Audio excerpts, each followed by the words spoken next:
pledge and a moment of silence, and we'll ask Ms. Healy if you'd lead us in the pledge. I pledge allegiance to the flag of the United States of America and to the republic for which it stands, one nation, under God, indivisible, with liberty and justice for all. Please remain standing for a moment of silence. Now, please be seated. Amen. First thing on the agenda is a motion for approval of tonight's agenda. Do we have such a motion? I so move. Do we have a second? Second. We have a motion and a second. We have any discussion? If not, all in favor signify by stating aye. Aye. Opposed? Motion passes 5-0. Public comment. Anyone have anything they'd like to address the board about? Okay. If not, we'll move on to board comments. Do we have any board comments?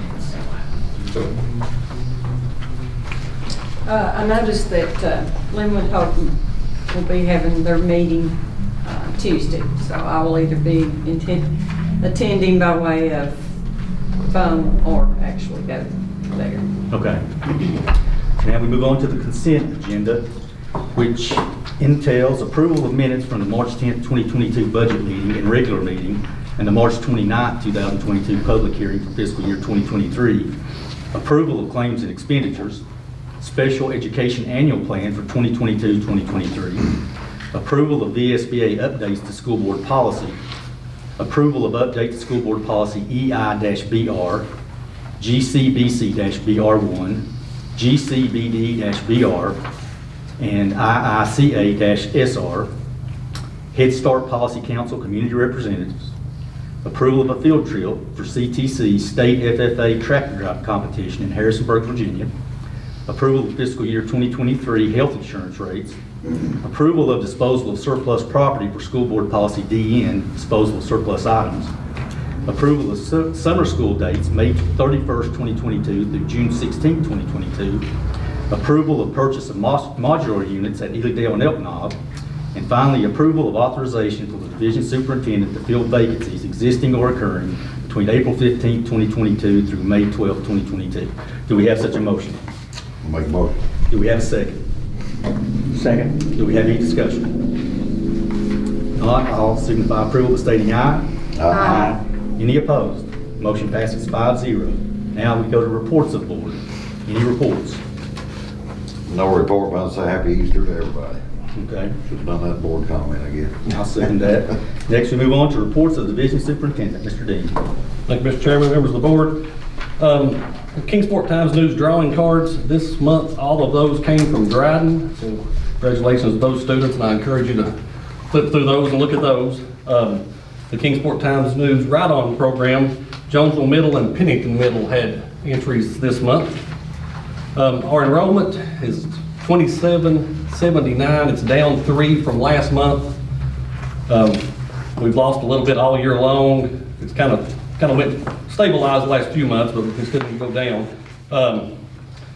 The VSBA art contest winners, those are displayed in the small boardroom. I think all of you might have had a chance to look at those on the little table, and I encourage the general public to look at those too in the small boardroom. But in the elementary category, Evan Zebko from Rose Hill, Hadley Elkins from Dryden was second place, and Isabella Garcia from St. Charles was third place. Evan was first place for the elementary.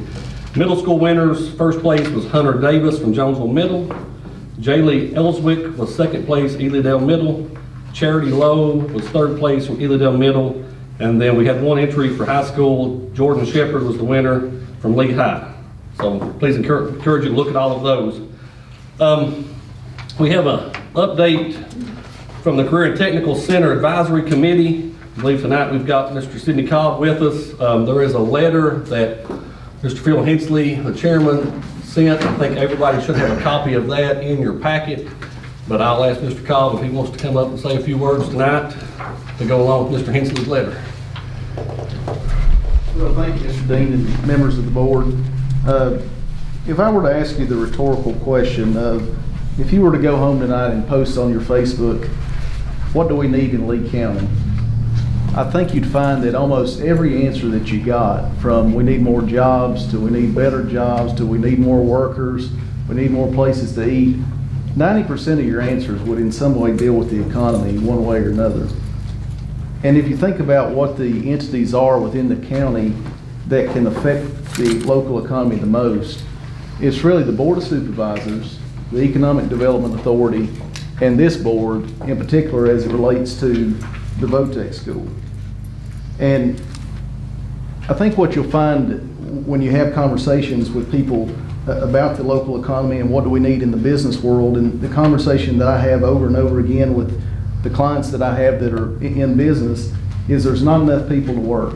Or there are people that want to work, but they don't have the skills that I need.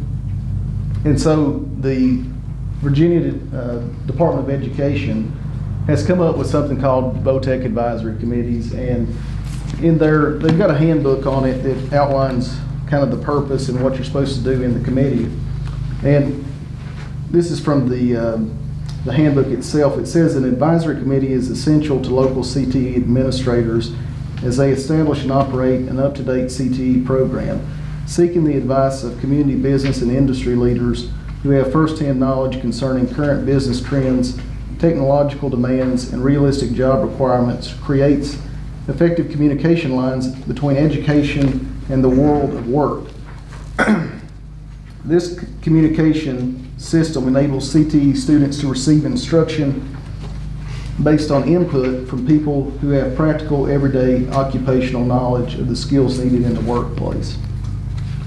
So based on the purpose as set out by the Department of Education for what we're supposed to be doing, I was chairman until March, and now, of course, Phil is chairman. But what we did over the past few years while I was chairman is work on some bylaws. And they've been a long time coming, but we've never really had any bylaws. It was never even clear who was on the board. It was just kind of whoever showed up. It was really a de facto board, and there wasn't even a membership role. So we came up with these bylaws, and I'll pass these out to you all. Let's see.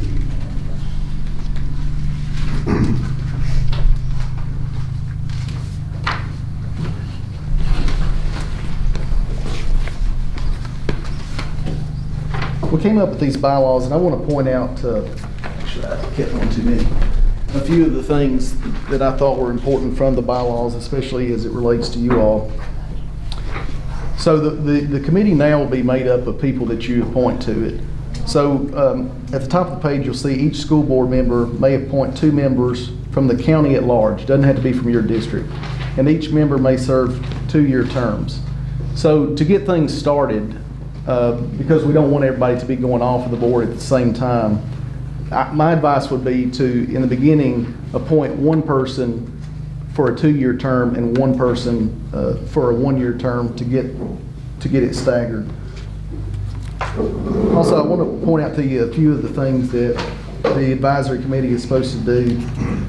It's supposed to assist the administration and school board in determining the needs of the community, help to adapt the career and technical education program to changes in community and workforce needs, and facilitate equipment, materials, and in-kind donations and expertise. Along the same vein of that last part about donating equipment and facilitating equipment, making sure that the kids have what they need and the teachers have what they need, we started doing something that's advised in the Department of Education handbook called craft committees, which had been done in the past, but I think it hadn't been done in a while. So I think Ms. Bukowski participated, and maybe some others in here participated in the craft committee meeting we had probably a month and a half ago. And actually one of the things that was good that came out of that, besides all the discussion, was that somebody either has or is going to make a donation to the welding department of some equipment that they saw was missing that they thought was needed. But I think it's really important for the school board to have some representation when we're having these craft committee meetings, because you know, if people that, for example, in welding are there talking about what's needed in the classroom and what curriculum ought to be taught that isn't, or you know, the kids don't have this or that, and nobody from the school board is there who has the authority to make those decisions, it's kind of pointless. So I understand that you all can't come because you don't want to create a quorum, but I think there at least needs to be some representation from the school board to make sure that those conversations make a difference. I want to point out another thing or two for you on the handbook. The second page of the bylaws, we laid out that there should be 20 members maximum on the VOTEC Advisory Committee, 10 of which should be chosen from business and industry. One reason it's important to have business and industry at the table is because they're going to hire the kids that you're producing. And they should have a lot of input on what kind of classes that you're teaching. You know, for example, it would be business and industry in the tech field that 30 or 40 years ago would have said, quit producing typewriter mechanics, you're not going to need them anymore because the computer's going to take over. And the other reason I think you need people from the business world are that, you know, sometimes it's a hard decision to say such and such has been a teacher here for 30 years and they've been a good teacher, but that subject matter is obsolete now. It's going to be really hard to get school teachers to say, we don't need that class anymore. But business industry, you know, leaders will tell you, we don't need that anymore. What we need now is this. So I think it's very important that in coming up with who you're going to put on the committee, that you all kind of work together on that, especially since you don't have to do it from your district. You know, we don't need 3 welders on there. We don't need 3 people from criminal justice. We really need to look and have a real hodgepodge of different kinds of people on there. So I guess what I'm asking for and what the committee is asking for is just some help from the board to show up at some of the meetings, listen to the advice of the teachers that are there, the community leaders that are there, and to really take seriously the appointment of who you put on there.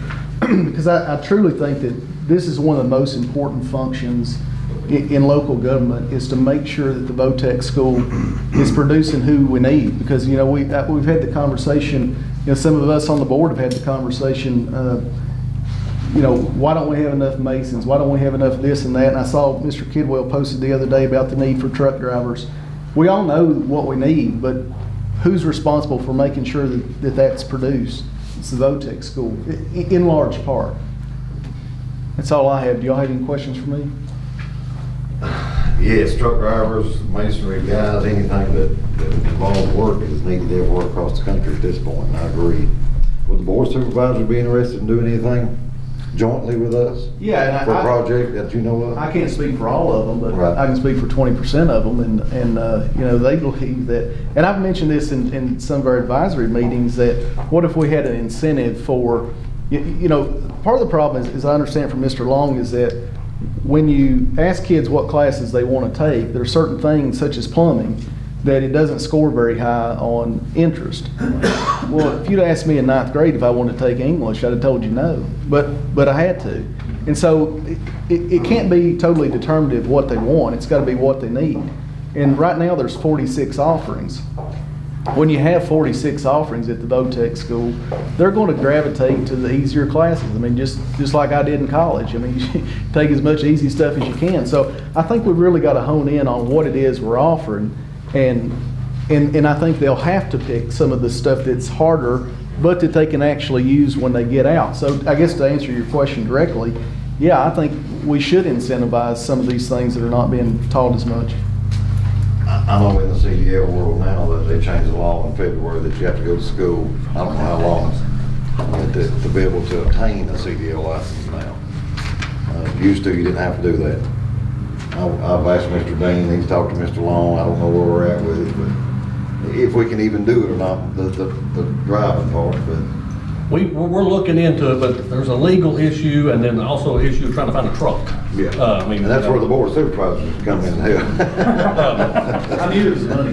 You're right. And then, of course, you got to be, how old do you have a CDL? 18. 18. 21 cross country. Right. So, I mean, you can stay in state at 18, but you can also get all the paperwork, the air brake test, all that done before you ever get in a truck. Right. If you So I know it's been talked about. I think Mr. Cobb can say it has been. Yeah, we've talked about it a lot, and that's kind of the challenge, is you're probably only going to have 12th graders that are even eligible Right. to do it. Right. And Mountain Empire is really taking off with their CDL program now, so we've kind of said they're doing such a good job. And then, you know, they've been coming to the schools, Thomas Walker and Lehigh, and showing off the trucks and talking about the program and promoting theirs. So, yeah, I'd like to think there's still something that can be done here locally too, though.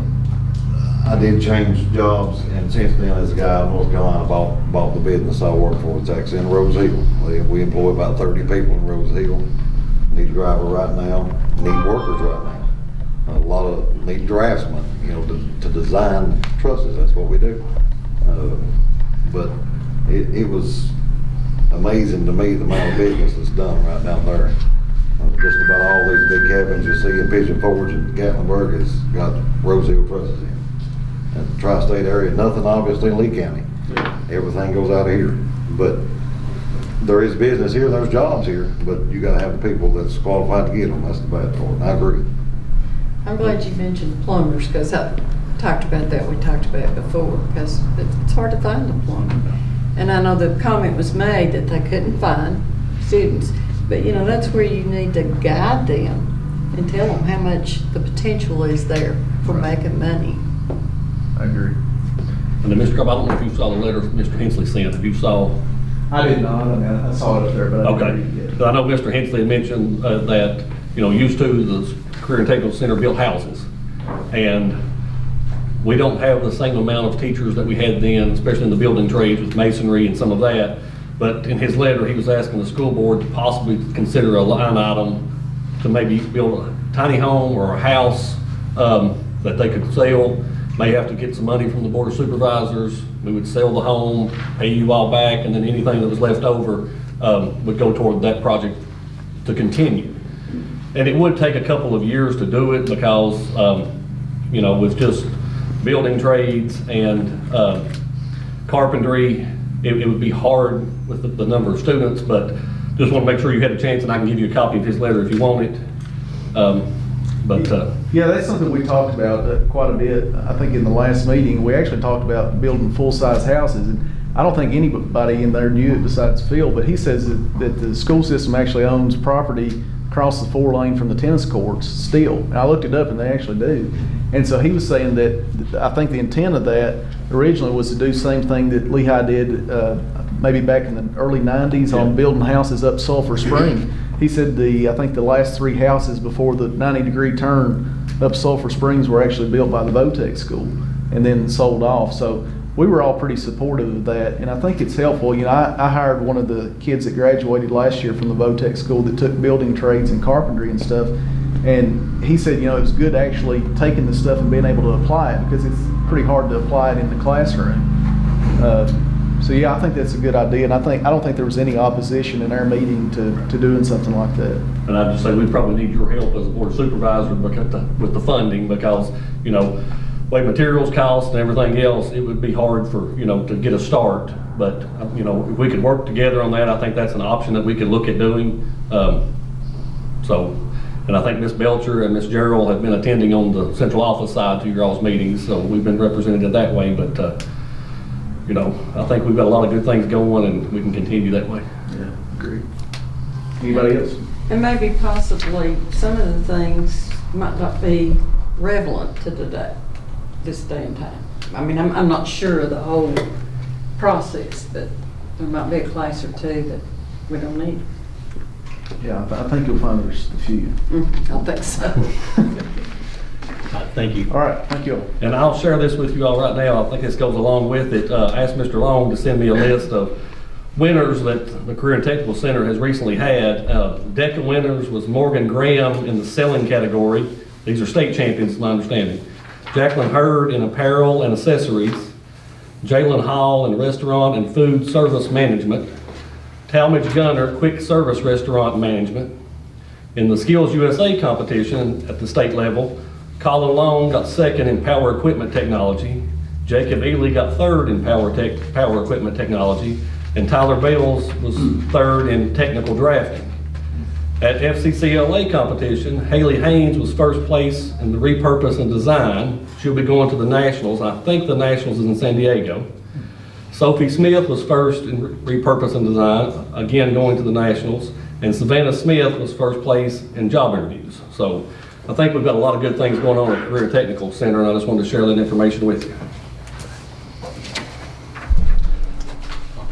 Yes.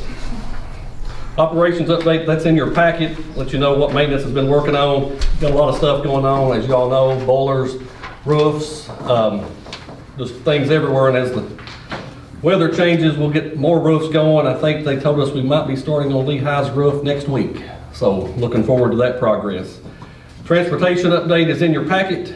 A lot of stuff going on there, working on buses, keeping those on the road. And then one item, if it's okay, Mr. Chairman, that we received a letter from Richard Davis. He's the pastor at the Jonesville First United Methodist Church. I'm not going to read you the entire letter, but he wanted to write about the bed build that the Lee County chapter of Sleep and Heavenly Peace did recently. It's a nationwide nonprofit organization whose mission is simply to provide beds for those in need. More than 65 volunteers of all ages assisted with this bed project. They were volunteers from various churches, people from as far away from Kingsport, but he also mentioned there was a large number of athletes and young people from our schools. And they recently finished their 100th bed, and the local chapter's motto is "No kid sleeps on the floor in my hometown." But he wanted to say that the students and teachers from Lee County were outstanding representatives from your schools. They did not shy away from work in any way, stayed until all the work was completed. These students and teachers could have chosen to do anything else on a cool and windy Saturday, but they chose to improve the lives of children in our county. And he enclosed some pictures, and I will pass this around to you all to look at. I wanted to add that as well. Thank you, sir. Next is unfinished business. Do we have any unfinished business? No. Okay.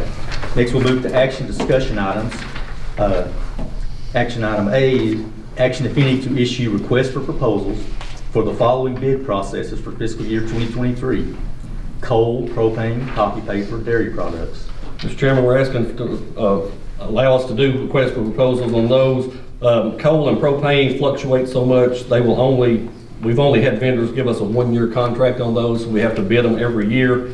Copy paper the same way, and dairy products, I think that was a 3-year bid, but it's up, so we would like to bid that out as well. Okay, do we have a motion?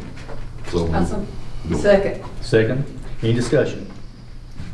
All in favor signify by stating aye. Aye. Any opposed? Motion passes 5-0. Action, if any, to adopt school board policy JJAL, student athlete sudden cardiac arrest. Mr. Chairman, this is a new policy. This is why this is in action items. This is the consent agenda. This determines what happens if a student or a student athlete has cardiac arrest, and what they have to do to get back in activities. So we're asking that you pass that policy for our student athletes. Okay, do we have a motion? Motion. We have a second. Second. Any discussion? All in favor signify by stating aye. Aye. Any opposed? Motion passes 5-0. Action, if any, to approve renewal of current pest control and related services contracts. Mr. Chairman, these were bid last year. Both of these offered a multi-year contracts. The pest control was Lone Pine, pest extermination. Related services was moving forward, physical therapy. We're asking that we approve those contracts for another year. Do we have a motion? Make a motion. Do we have a second? Second. Any discussion? All in favor signify by stating aye. Aye. Any opposed? Motion passes 5-0. I now move to closed session to discuss personnel under Code of Virginia, Section 2.2-3711A1, pending and threatened litigation under Code of Virginia, Section 2.2-3711A7, student discipline under Code of Virginia, Section 2.2-3711A2, and release from compulsory attendance pursuant to the Code of Virginia, Code Section 22.1-254B1. Do we have a second? Second. Second. Okay. Any discussion? All in favor signify by stating aye. Aye. Any opposed? We'll move to closed session.